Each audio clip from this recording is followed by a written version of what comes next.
Hello students, how are you? I hope you all are fine. आज हम हमारे हिंदी की पाठ्य पुस्तक क्षितिज भाग 2 की पोएम 3 पढ़ेंगे, जिसके कवि देव जी हैं। कवि देव का पूरा नाम देवदत्त द्विवेदी जी है और इनके ग्रंथों की संख्या 52 से 72 तक मानी जाती है। तो सबसे पहले आपको इनके बारे में 2 इम्पोर्टेंट बातों का पता होना चाहिए। फर्स्ट तो ये कि ये रीतिकालीन कवि थे। अब बच्चों, रीतिकालीन होता क्या है? तो रीतिकालीन वो काल या वो समय था जब दरबारी कवियों का प्रचलन था। दरबारी कवि अर्थात भारत में जितने भी राजा हुआ करते थे ना, सबके अपने पर्सनल कवि होते थे, जो राजाओं का मन बहलाने के लिए या उनको कोई मैसेज देने के लिए क्या करते थे, कविता का सहारा लेते थे। तो फर्स्ट तो इनकी क्या विशेषता है कि ये कैसे कवि थे? ये रीतिकालीन कवि थे। अब दूसरी जो इनके बारे में बात है वो क्या है कि इनकी जो दूसरी प्रमुख विशेषता थी वो क्या थी? श्रृंगारिकता। जैसे मधुमक्खी के छत्ते को आप निचोड़ते हैं तो शहद कैसे टपकता है, उसी तरह से जो कवि देव है, इनकी कविताओं में से भी श्रृंगारिकता अर्थात सौंदर्य का वर्णन कवि देव कैसे डिस्क्राइब करते हैं अपने शब्दों में, ये इनकी प्रमुख दूसरी विशेषता है। कवि देव ने अपनी इस पोइम में सवैया और कवित 2 अलग अलग प्रकार की रचनाएं दी हैं। तो इस पोइम में सवैया और कवित 2 अलग अलग क्यों दिया है? जैसे इंग्लिश में बैलेट और पोइम एक नहीं होते, उसी तरह से जो सवैया और कवित है वो भी एक नहीं होते। सवैया कविता का एक टाइप होता है। सिर्फ सवैया में एक लाइन की लंबाई नॉर्मल कविता से 1/4 ज्यादा होती है। जैसे कि हमें ये दिया हुआ है ना, देखो पढ़ो इसको। पायनी नुपुर मंजू बजई कटी किंकिनी के धुनी की मधुराई, सांवरे अंग लसे पटपीत हिये हुलसी बनमाल सुहाई। तो देखिए, जो बाकी कविताएं होती है उनकी लाइन क्या होती है? लिमिटेड होती है, इतनी बड़ी नहीं होती। और जो सवैया होता है उसमें क्या होता है? नॉर्मल कविता होती है, उसकी 2 लाइनों को इसमें एक में ही इंक्लूड कर देते हैं। ठीक है, तो जो सवैया है वो क्या होता है? कविता का सिर्फ एक टाइप होता है। ठीक है, जो कि क्या होता है? नॉर्मल कविता की 2 लाइनों की एक लाइन में लिख दी जाती है। अब सवैया की दूसरी विशेषता यह है कि जो सवैया होता है वो हमेशा किसी के ऊपर लिखा जाता है, किसी की तारीफ में लिखा जाता है, किसी की प्रशंसा के लिए लिखा जाता है। तो इस सवैये में जो कवि देवदत्त द्वारा रचित है, इस सवैये में कवि देव ने श्री कृष्ण के राजसी रूप का वर्णन किया है कि राज सिंहासन पर बैठने के बाद वो कैसे दिख रहे हैं, उसका वर्णन किया है। तो आइए पढ़ते हैं हम हमारा सवैया। पायनी नुपुर मंजू बजई कटी किंकिनी कई धुनी की मधुराई, सांवरे अंग लसई पटपीत हिये हुलसई बनमाल सुहाई। पायनी पैरों में, नुपुर पायल, मंजू सुंदर, बजई बज रही है, कटी कमर पर, किंकिनी करधनी होती है। आजकल जो लेडीज होती है वो भी अपनी कमर में एक आभूषण धारण करती हैं, लेकिन जो पहले के राजा महाराजा हुआ करते थे वो भी अपनी कमर पर एक आभूषण धारण करते थे, जिसको क्या कहा गया है? करधनी, जो कि क्या होता है? कमरबंद होता है। कई की धुन की मधुराई, मधुर लग रही है। कवि जो देव है वो यहाँ श्री कृष्ण के राजसी, जब वो राज सिंहासन पर बैठ जाते हैं उस समय वो कैसे दिख रहे हैं, उस समय का रूप सौंदर्य का वर्णन करते हुए कह रहे हैं कि जो श्री कृष्ण है उन्होंने अपने पांवों में जो पजेव पहनी हुई है वो बजती हुई बहुत मधुर लग रही है, और उन्होंने अपनी कमर पर जो करधनी अर्थात जो कमरबंद पहना हुआ है उसकी भी धुन, क्योंकि कमरबंद में क्या होता है? छोटे छोटे घुंघरू होते हैं, तो उसकी भी धुन बहुत ही मधुर लग रही है। सांवरे, सांवरे अर्थात सांवले अंग, लसई सुंदर लगती है, पट वस्त्र, पीत पीले, ये हृदय पर हुलसई आनंदित हो रही है। बनमाल फूलों की माला सुहाई सुशोभित हो रही है। और आगे कवि देव जी क्या कह रहे हैं कि जो श्री कृष्ण है उनके सांवले अंग पर जो उन्होंने पीले वस्त्र धारण किए हुए हैं वो बहुत ही सुंदर लग रहे हैं। और उन्होंने अपने हृदय पर जो फूलों की माला पहनी हुई है वो भी बहुत ही सुशोभित हो रही है। माथे किरीट बड़े दृग चंचल मंद हंसी मुख चंद जुन्हाई जय जगत मंदिर दीपक सुंदर श्री ब्रज दुल्हे देव सहाय।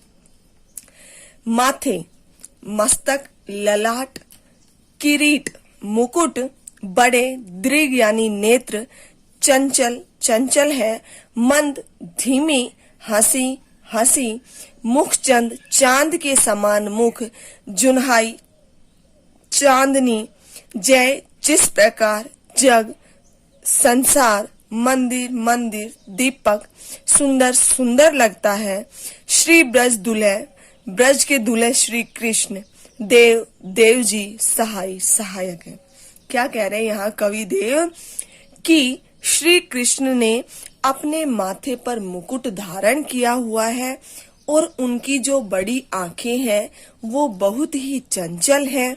उनकी जो मंद मंद हंसी है वो ऐसी लग रही है जैसे चांद की चांदनी उनके चेहरे पर उतर आई हो। इस संसार रूपी मंदिर में जो ब्रज के दूल्हे अर्थात जो श्री कृष्ण है वो दीपक के समान है। और कवि देव कहते हैं कि हे भगवान श्री कृष्ण मैं यही कामना करता हूँ कि आप मेरे सहायक बने। तो पूरे पैराग्राफ के एक साथ देखिए बेटा।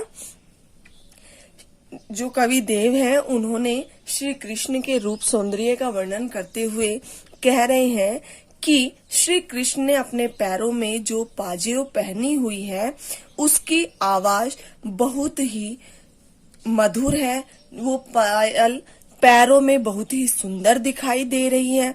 और उन्होंने अपनी कमर पर जो कमरबंद अर्थात जो करधनी पहनी हुई है उसमें जो छोटे छोटे घुंघरू हैं उनकी धुन बहुत ही मधुर है।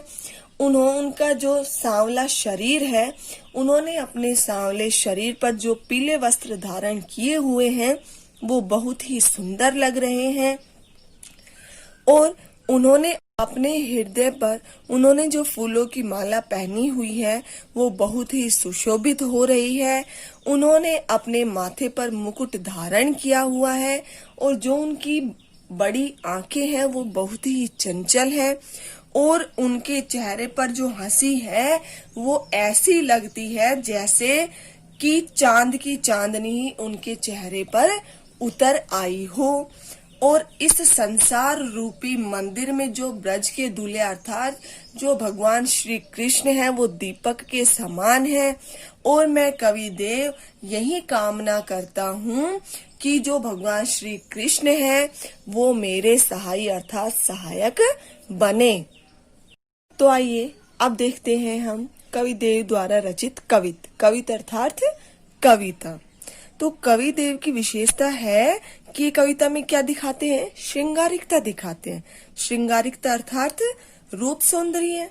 तो जैसे कि कवि देव ने सवैये में श्री कृष्ण के रूप सौंदर्य का वर्णन किया था, अब अर्थात कविता में इन्होंने किसका वर्णन किया है, वसंत का वर्णन किया है। ये अब इस कविता में वसंत का वर्णन कर रहे हैं। वसंत जो कि क्या है, ऋतु राजा अर्थात ऋतुओं का राजा है। क्यों? क्योंकि ये सबसे सुहावना सीजन है। इसमें फूल खिलते हैं, पंछी आकाश में उड़ते हैं, जो पत्तियां होती हैं उनके रंग बदल जाते हैं। तो वसंत को यहाँ कवि देव ने राजा कामदेव के शिशु या उनके पुत्र के रूप में प्रस्तुत किया है। तो देखिए, डार द्रुम पलना बिछोना नव पल्लव के, सुमन झिंगुला सोही तन छवि भारी दई। डार अर्थात डालिया, द्रुम पेड़ की, पलना बन गई है, बिछोना बिस्तर, नव नए पल्लव पत्तों की। कवि क्या कह रहे हैं कि जो वसंत रूपी बालक है उसके लिए जो पेड़ों की डालियां है वो तो उसके लिए पलना बन गई है, और जो उसके नए नए पत्ते हैं वो उसके लिए बिछोना अर्थात बिस्तर बन गए हैं। सुमन फूल, झिंगुला जो फूलों का एक झबला होता है, जैसे ढीला ढीला वस्त्र बोलते हैं हम उसको। सोहई सुशोभित है, तन शरीर पर छवि सुंदरता भारी अत्यधिक दई दे रहा है।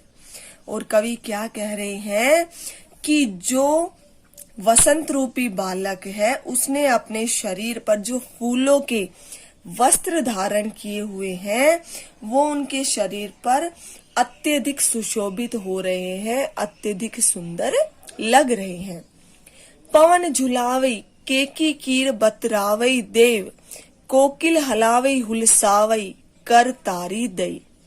पवन अर्थात हवा झुलावई झुला रही है, केकी मोर, कीर तोता, बतरावई हाल बांट रहे हैं, देव कवि देव, कोकिल कोयल हलावई हिला रही है, हुलसावई प्रसन्न कर रही है, कर हाथ, तारी ताली दई देकर।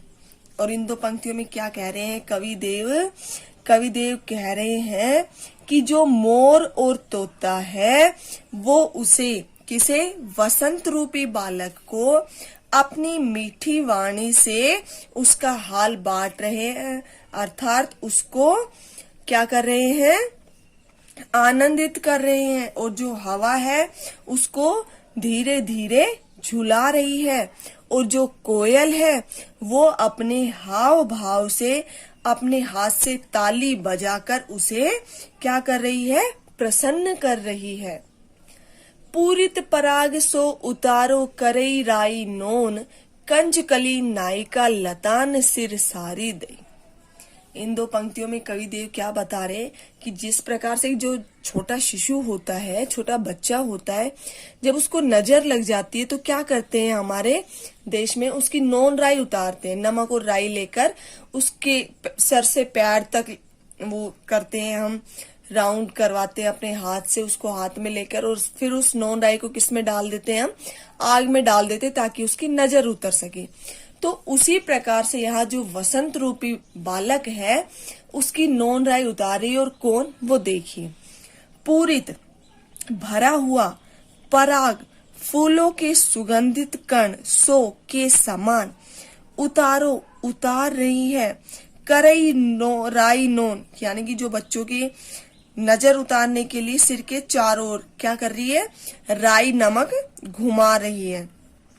कंजकली अर्थात कमल की कली, नायिका रूपी नायिका, लतान लताओं की, सिर पर सारी साड़ी दई देकर।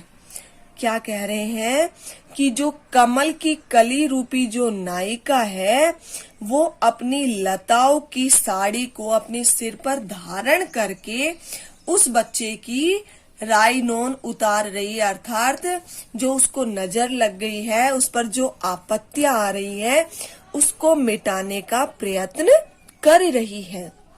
मदन महीप जू को बालक वसंत ताही, प्रातः ही जगावत गुलाब चटकारी दई। मदन कामदेव, महीप राजा, जू जो, बालक वसंत वसंत, ताही उसे, प्रातः काल, जगावत जगा रही है, गुलाब चटकारी चुटकी दई देकर। इन दो पंक्तियों में क्या बताया है कवि देव ने कि जिस प्रकार से एक माता अपने पुत्र को जिस स्नेह से प्रातःकाल उठाती है, जिस प्यार से उसे उठाती है, उसी प्यार से, उसी स्नेह से, उसी ममता से जो गुलाब की कली है वो चुटकी देकर उस वसंत रूपी बालक को जगाने का प्रयास कर रही है। तो देखिए क्या कह रहे हैं कवि देव कि जो कामदेव राजा के पुत्र वसंत को प्रातः काल जो गुलाब है वो चुटकी बजाकर जगा रही है। जिससे माता अपने बच्चे को जिस प्यार से जगाती है, उसी प्रकार जो वसंत रूपी बालक है उसको भी जो कमल गुलाब की जो कली है वो चुटकी बजाकर जगा रही है। पूरे पैराग्राफ के एक साथ देखिए बच्चों। कवि देव कह रहे हैं कि जो वसंत रूपी बालक है उनके लिए जो वृक्षों की पेड़ों की जो डालियां है वो उनके लिए पलना बन गई है। जो नए नए पत्ते हैं वो उनके लिए बिछौना अर्थात बिस्तर बन गए हैं। उन्होंने अपने शरीर पर जो फूलों का ढीला ढीला वस्त्र धारण किया हुआ है वो उनके शरीर पर बहुत ही सुंदर लग रहा है। पवन उन्हें झूला झुला रही है और जो मोर और तोता है वो उन्हें क्या कर रहे हैं, अपनी मीठी वाणी से उनका हाल बांट रहे हैं अर्थात उनको आनंदित कर रहे हैं। और जो कोयल है वो अपने हाव भाव से उन्हें ताली बजाकर प्रसन्न कर रही है। आगे कह रहे हैं कि जो कमल की कली रूपी जो नायिका है वो अपने सौंदर्य से अर्थात अपनी लताओं की साड़ी को अपने सिर पर धारण कर उस बच्चे की नोनराई उतार रही है अर्थात उस पर जो आपत्ति आ रही है उसको मिटाने का प्रयास कर रही है। कामदेव के पुत्र जो वसंत है उन्हें प्रातः काल जो गुलाब की कली है वो चुटकी बजाकर जगा रही है। जिस स्नेह से एक माता अपने पुत्र को प्रातः काल जगाती है उसी स्नेह से वो गुलाब की कली भी उस वसंत रूपी बालक को उतने ही स्नेह से जगा रही है। तो दूसरे कवित्व में जो कवि देव है उन्होंने पूर्णिमा की रात को आकाश के सौंदर्य का वर्णन किया है कि पूर्णिमा की रात में जो आकाश की जो सुंदरता है उसका वर्णन किया है। और मतलब इमेजिन करके देखिए कि चारों तरफ अंधेरा है, रात हो गई है, सूर्य का प्रकाश नहीं है, हमें रात को बहुत सारे तारे दिख रहे हैं आकाश में और एक पूरा चांद है। बादलों में कैसे उस चांद का प्रकाश फैल रहा है, इन सब के बारे में जो कवि देव ने इस दूसरे कवित अर्थात कविता में वर्णन किया है। तो आइए इसके अर्थ को समझते हैं। फटिक सिलानी सो सुधारियो सुधा मंदिर, उदधी दधी को सो अधिकाई उमगे अमंद। फटिक, फटिक क्या होता है? क्रिस्टल होता है, स्फटिक होता है बोलते हैं उसको। सिलानी अर्थात शिलाएं, सो समान, सुधारियो बना हुआ है, सुधा चूने का, मंदिर मंदिर, उदधी समुद्र, दधी दही का, को के सो समान, अधिकाई अधिकता, उमगे उमड़ रहा है, अमंत जो कभी खत्म न हो। ऐसा क्या कह रहे हैं कवि यहाँ पर? कवि देव कह रहे हैं कि जो चांदनी रात है उस चांदनी रात में सारा संसार दूधिया लग रहा है अर्थात बिल्कुल सफेद लग रहा है, दूध के सागर के समान जैसा सफेद लग रहा है। और ये इस क्रिस्टल से बना एक मंदिर है, इसकी आभा है, इसकी जो चमक है वो कम नहीं हो रही, इसका जो प्रकाश है वो कम नहीं हो रहा अर्थात वो बढ़ता ही जा रहा है। बाहर ते भीतर लो भीति न दिखई देव, दूध को सो फैन फैलियो आंगन फरस बन। बाहर ते भीतर, बाहर से भीतर लो लेकर, भीति अर्थात दीवार न नहीं दिखाई दे रही है देव कवि देव। दूध को सो दूध के समान, फैन जो बुलबुले होते हैं, दूध जैसे डालते हैं हम तो उसमें जैसे बुलबुले उठते हैं ना अर्थात जो झाग उठते हैं उसको कहा जा रहा है फैन। फैलियो फैला हुआ है, आंगन आंगन में, फरस बंद फर्श पर। कवि यहाँ क्या कह रहे हैं कवि देव कि जो चांदनी है वो इतनी पारदर्शी या सुंदर है कि जहां तक भी नजर जाती है वहां तक हमें सिर्फ चांदनी ही चांदनी अर्थात दूध का सागर ही नजर आ रहा है, बीच में कोई दीवार दिखाई नहीं दे रही। और जैसे जमीन पर दूध फैल जाता है तो क्या होता है, चारों तरफ व्हाइट व्हाइट हो जाता है, पूरी फर्श पर, वैसे ही आकाश ऐसा लग रहा है जैसे दूध फैला हुआ है पूरे आकाश में। तो यहाँ फर्श किसे कहा गया है? आकाश को कहा गया है। तारा सी तरुणी तामे ठाडी झिलमिली होती, मोतिन की ज्योति मिलियो मल्लिका को मकरंद। तारा सी, तारा के समान, तरुणी राधिका, तामे ठाडी खड़ी हुई, झिलमिली होती झिलमिलाती या झिलमिल होती हुई, मोतिन की ज्योति मोतियों के प्रकाश से मिलियो मिलकर, मल्लिका एक सफेद फूल होता है और मकरंद उसका पराग या उसका रस होता है। तो देखिए इसमें कवि क्या कह रहे हैं कि जो ये आकाश की सफेदी है, अर्थात जो आकाश में दूध के समान जो झाग फैला हुआ है, जो उसकी सफेदी है, ये इतनी अच्छी है कि दूध के झाग के समान क्या हो रही है?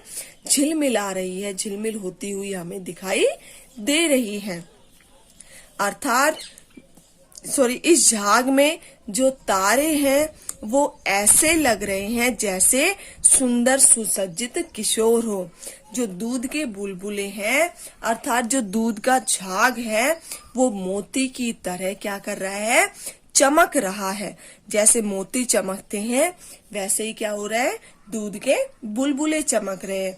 और ये मल्लिका का जो फूल है वो मल्लिका फूल के रस की तरह महक रहा है, उतना अच्छा लग रहा है। जैसे मल्लिका का जो रस होता है, मल्लिका फूल की जो सुगंध होती है वो चारों तरफ फैल जाती है और हमारे मन को मोह लेती है, उसी प्रकार जो आकाश में जो दूध या था जो सफेदी स्वच्छता नजर आ रही है वो मोती के समान चमक रही है।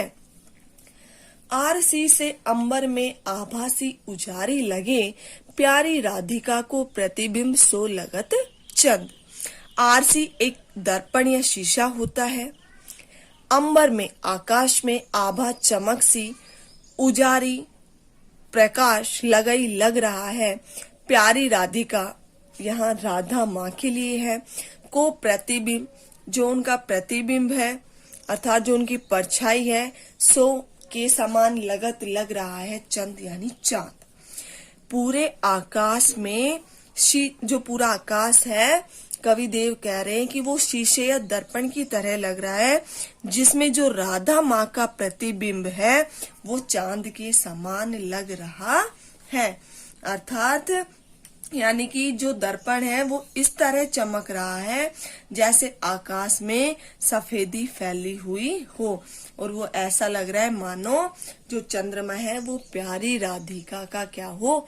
प्रतिबिंब हो। अर्थात चांद आकाश में इस तरह से चमक रहा है कि वो प्यारी राधा माँ का प्रतिबिंब अर्थात उसकी परछाई हो। तो पूरे पैराग्राफ की आप एक साथ देखिए बच्चों। जो कवि देव है वो कह रहे हैं कि चांदनी रात में सारा संसार दूधिया लग रहा है, अर्थात दूध के सागर जैसा सफेद लग रहा है। और ये इस क्रिस्टल, इस संगमरमर से बना एक मंदिर हो, इसकी आभा, इसकी जो चमक है वो कम नहीं हो रही, इसका प्रकाश कम नहीं हो रहा, अर्थात बढ़ता ही जा रहा है। जो चांदनी है वो इतनी पारदर्शी या सुंदर है कि जहां तक नजर जाती है वहां तक चांदनी ही चांदनी नजर आ रही है, अर्थात बीच में कोई दीवार नहीं है। जैसे जमीन पर दूध फैल जाता है तो व्हाइट व्हाइट हो जाता है पूरी फर्श पर, वैसे ही आकाश ऐसा लग रहा है जैसे दूध फैला हुआ है पूरे आकाश में। फर्श यहाँ आकाश को कहा जा रहा है। जो ये आकाश की सफेदी है ये इतनी अच्छी है कि ये दूध के झाग के समान झिलमिला रही है। इस झाग में तारे ऐसे लग रहे हैं जैसे कि कोई सुंदर सुसज्जित किशोर हो, अर्थात दूध के जो बुलबुले हैं, झाग है, वो मोती की तरह उन्हें कहा जा रहा है। जैसे मोती चमकते हैं वैसे ही दूध के बुलबुले अर्थात झाग चमक रहे हैं।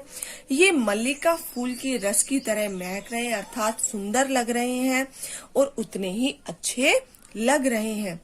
और पूरे आकाश शीशे की तरह लग रहा है, जिसमें जो चांद है, जो आकाश है, वो राधा माँ का प्रतिबिंब है, वो उस चांद के समान लग रहा है। Thank you.